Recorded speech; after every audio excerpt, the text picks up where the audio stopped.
Okay, so these are your bits of your grooming kit, your brushes and sponges, etc. So we're just going to talk through them quickly. We'll start with the brushes. So we've got 2 dandy brushes here. This one's a stiff one, which is really good for getting mud off. Oh, hello, sweetie. Getting mud off. The cat's come to help. But you wouldn't use that on clipped skin and in sensitive areas. This is I just call it a soft flicky dandy brush, which you use in the same way, but you can use this on clip coats because it's much softer, and it's really good for flicking dust off and things like that. We then have a body brush, which you would use, which is a bit of a clean out, which you would use with the metal curry comb. And the body brush is really good for clearing out the grease from a coat, which is why you wouldn't use it on a pony that's living out, but you'd only use it on a horse that was living in. You'd also use it on horses' faces because it's much softer and much nicer. But again, you wouldn't use this on something that was living out all the time because you take the grease out of the coat, which is obviously loses their waterproofness. Metal curry comb is used in conjunction with this, which I will show you. This never is used on the coat, this is just for cleaning brushes. The other curry combs that we have a rubber curry comb, which is really good for getting off mud and loose hair. And again, because it's rubber, it's a little bit bendy, so they tend to be a little bit happier about you using it around sort of mud in sensitive areas on joints and things like that. We then got the plastic curry comb. Again, this is just personal choice as to which one you want to use, but really good for mud and hair and all the grimness that we have to deal with in the winter. Moving to the back row, mane and tail brush, which is sort of slightly more modern than probably your Pony Club manuals. Your Pony Club manuals will tell you to do the tails, brush tails and manes out with your body brush, but we've all tended to move on to the mane and tail brush. Mane comb for combing through the mane, as the name would suggest, and used for when you're plaiting. I like the big ones for plaiting, lots of people like the little ones. Hoof pick, picking out the feet, which obviously we should do ideally twice a day as a minimum every time they come out of their stable, so they don't make a mess on the yard. And if they're out in the field, you want to be doing this a minimum of once a day, but ideally twice a day. Make sure we haven't got any stones. You do it after you get back from riding if you've been hacking out, to make sure there aren't any stones in their feet. So we'll go through picking out feet later. Hoof oil and hoof oil brush again for the feet, helps to keep the feet in good condition, and also looks really nice. So you do that for tack and turn out and showing classes and dressage and all that sort of thing. We've got a cactus cloth, quite old fashioned but very useful for taking off mud and things from sensitive areas like around the face, thin-skinned horses and clipped horses that you wouldn't want to use some of the harder brushes and things on if they're sensitive. This is really useful. Dried sweat, things like that, it's really good for getting that off. Stable rubber, final polishing, giving them a nice shine on their coat. I've got 2 sponges. Lots of people have 4. I'll talk you through why I've got 2. So I've got one for the muzzle, which is the pink one, makes me think of lipstick, which is why I know it's the muzzle one. And one for the dock, which is the yellow one. And then you could have some 2, one for each eye. I use cotton wool and throw it away, just because I prefer to do it that way. So I actually use this dandy brush as a water brush. The main characteristics of a water brush is that it's got stiff bristles, the idea being that you can scrub mud and stuff off if necessary, and potentially to lay the mane over as well sometimes. But the main thing is that it's not made of natural fibres, so it doesn't rot. Whereas, as you can see, this dandy brush is made of natural fibres, so if we were dunking that in the water all the time, that would rot. So I use this dandy brush as a water brush. Okay, so picking out the feet, obviously part of the horse's care every day. Even if the horse is living out and you're not riding it and you're not doing anything else, but you would be picking out its feet to check its feet, check there aren't any stones and things, which could obviously cause bruising and punctured soles and things. It's also a really good opportunity to run your hands down the horse's leg, check for any lumps, bumps, heat, that sort of thing, that isn't usually there, and keep an eye on anything that is normally there. So obviously we stand to the side. picking out the feet front and hind, the idea is that we don't put ourselves in a position where we're going to get injured. So stand to the side, toes facing backwards, facing the tail, to the side, not too far away from the horse, because we want to be stable when we've got the leg in the air. So a good mantra to remember is that you run your hand down the back of the front legs and the front of the back legs.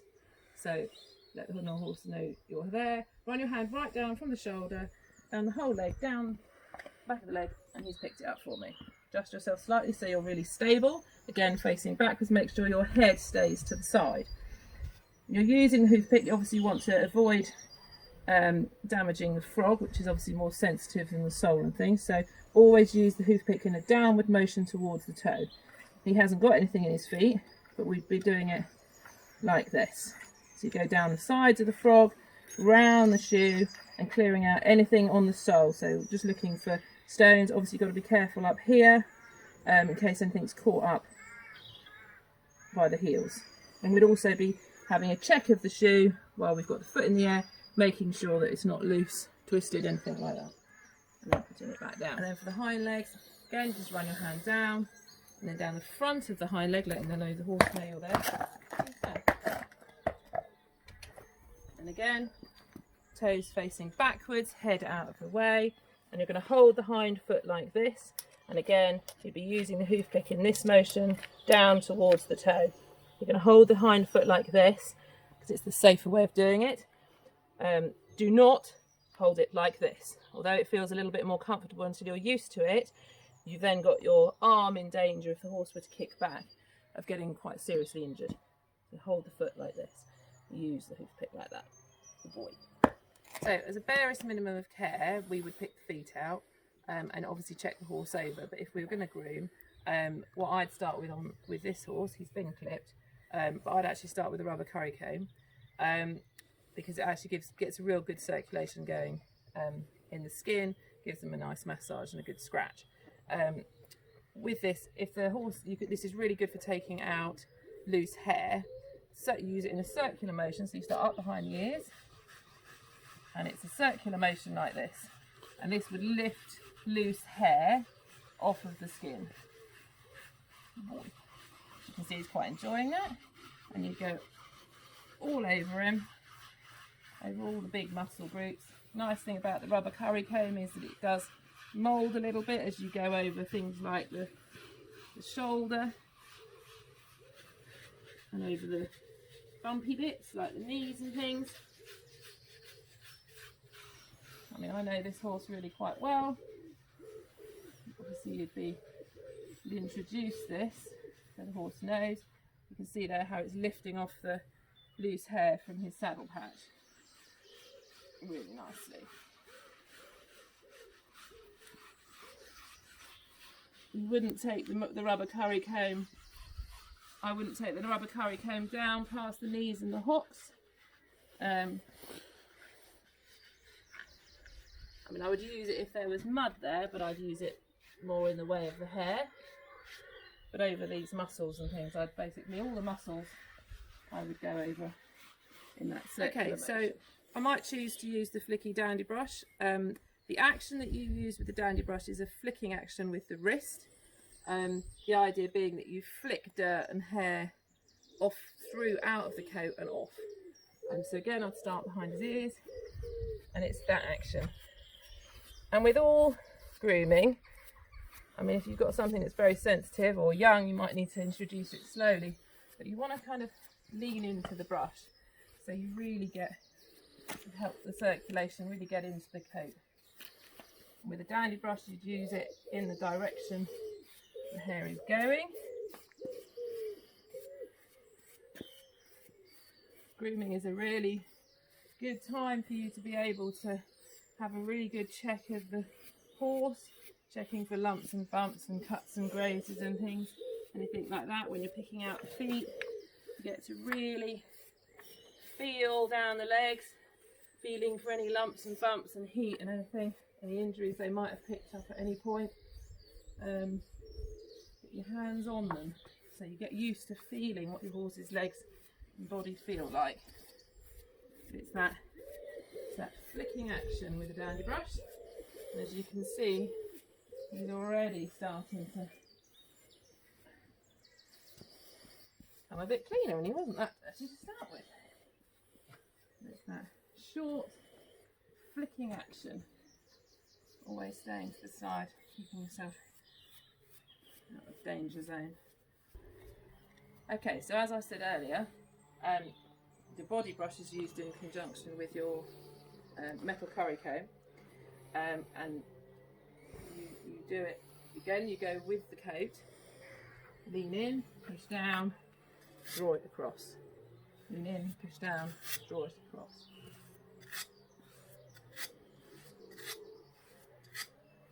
And what you're doing is you're leaning the brush out, and it actually generates a bit of heat. And then once you've done a few strokes, move away from the horse, tap it out, and you'll actually find you'll get a little pile of dirt and grease on the floor.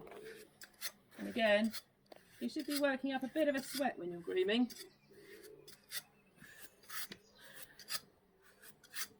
Because you want to be using a bit of effort. The idea is that you're really getting that circulation going, you're really getting into the coat, keeping the coat clean. You'd have the body brush in the hand closest to the horse. So when I go around the other side, I would swap over which hand my body brush is in and which hand the metal curry comb is in. Again, over all the big muscle groups. Depending on how greasy and dirty your horse is, you need to bang out your metal curry comb a little bit more frequently. This horse is clipped and actually quite clean, so I'm not needing to do it. Brushing the horse's face, you make sure you untie the knot. Whenever you do anything with the horse's face, you untie the knot.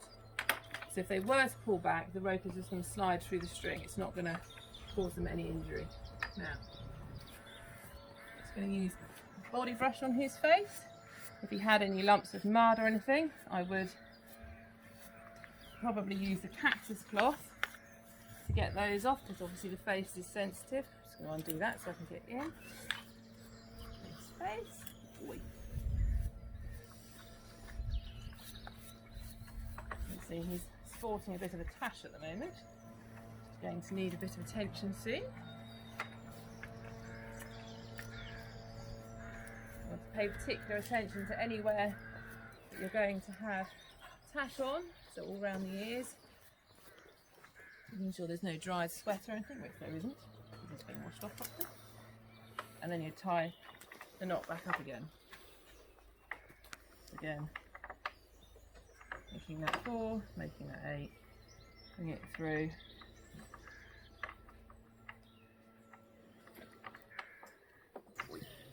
So as I said earlier, I like to use a bit of damp cotton wool rather than a sponge to do the eyes, just because I think it's cleaner. You want to wipe down towards the corner of the eye, and you don't go back and then back in, because the idea being you're taking dirt away and then not reintroducing it. Just doing that corner like that. And then if you need to do more, I flip it over and do it again. Good boy. Be careful that you keep your head out of the way, so if they were to throw their head up, they're not going to catch you under the chin.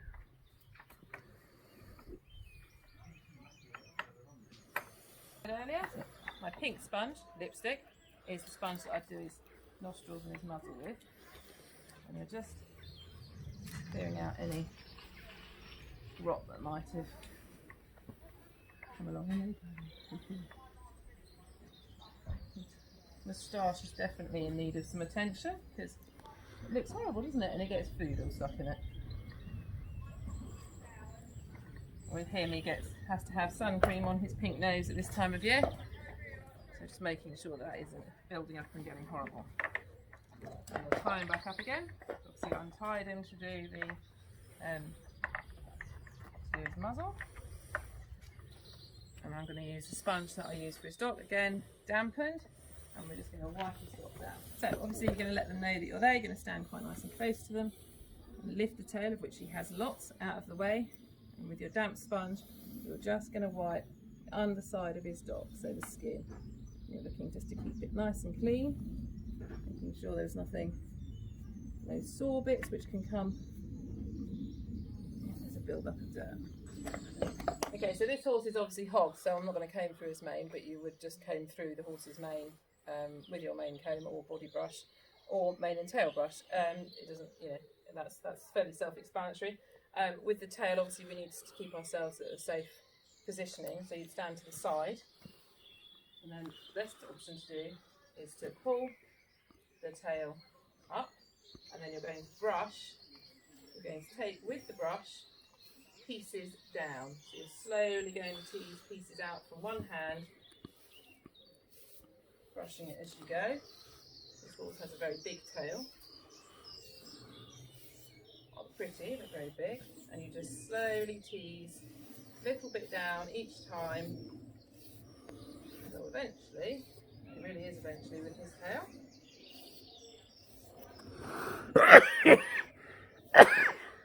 Get down, got all the tail out. Again, standing to the side, so if they were to kick out, you're not in range.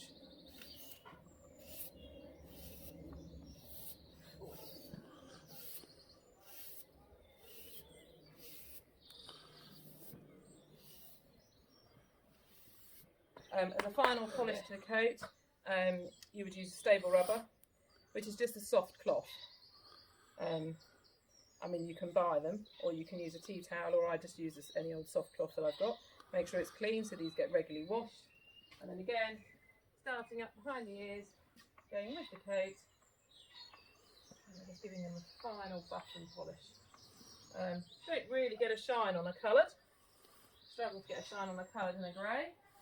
So this is how you do it. Beige and blacks and chestnuts are much easier.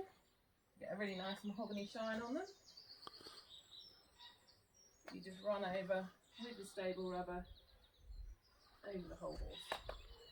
Okay, so we're going to oil Indy's feet now. So again, same positioning that you had when you were picking the feet out. So stood to the side, toes facing backwards, head out of the way, feet slightly apart for stability again. And the hand down the back of the leg.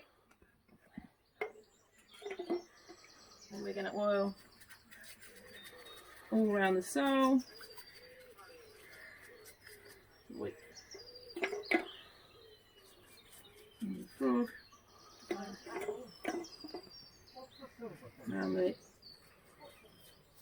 Round the heel, over the bulbs of the heel. It's quite handy if you do a little bit down while the foot's in the air. Wait.